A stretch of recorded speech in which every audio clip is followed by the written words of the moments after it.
So let's discuss the theory of ferromagnetism. Okay.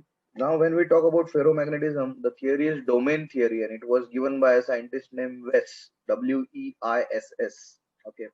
So we also call it as Weiss theory of ferromagnetism. So now, what is a domain basically? So domain is a area, or it's a region in a magnetic material where the atomic magnetic moments would be aligned in the definite direction, and each such group will be called as domain. So there would be various domains there. The direction of the alignment is called as domain axis. Now these domains basically they are bound to each other with strong interaction. We call this interaction as exchange coupling.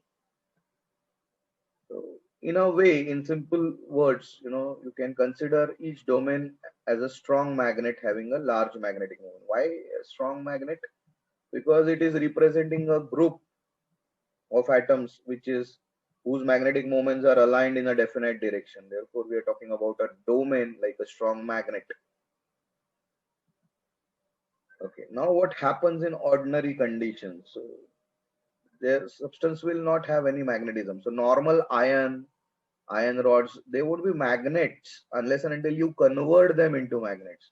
So in the initial stages, what happens is there is no magnetization because the domains form a closed loop. I will show you in that form of a diagram. But then when you place it in the magnetic field, what happens is the shape and the size of the domains they change, and that's why the boundaries also shift depending upon how the magnetic field is being applied, and correspondingly what's going to happen, the magnetization will have some value, it won't be zero then. All right. And that gives rise to a temporary magnet because we are placing it in a weak field. Please make a note of it before I show you the same things in form of a diagram.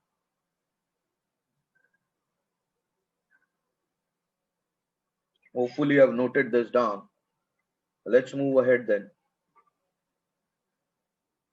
So when you remove this weak magnetic field, what's going to happen? This domain boundaries will again come back to the original position and the substance will lose magnetism. That means whenever you place ferromagnetic substance in a weak magnetic field, it will act like a temporary magnet. Now the next situation is when you place a strong magnetic field. So a sufficiently strong magnetic field is applied. Then what will happen? These domain walls, they will get shifted permanently, okay, in the direction of the applied magnetic field, and the resultant magnetic moment will come into picture. We call this as flipping. And that's why even if when you remove this strong magnetic field, you will find that the domain axis or the walls, they don't come back to their original position. In simple words, the material will not lose its magnetism.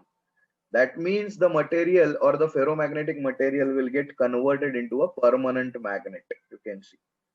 So this is the story about converting ferromagnetic substance into a temporary magnet or a permanent magnet. So all these situations are represented in form of a diagram over here, you can see. In the initial stages, you have domain walls in randomly placed, so the net magnetization is zero. You place it in weak magnetic field, what happens? The domain wall, this domain grows at the cost of others, so it has some resultant magnetic moment. Now the nullification is not complete, and therefore it gets converted into a temporary magnet, you can see. Or maximum it can grow in this size. So temporary magnet, you remove the external magnetic field, again it will come back to its original point. But if you apply a strong magnetic field, all these domains, you can see, they get aligned in the direction of the magnetic field. Even if you remove the magnetic field, they are not going to come back to their original position. That's where a permanent magnet is created, friends. Please make a note of it.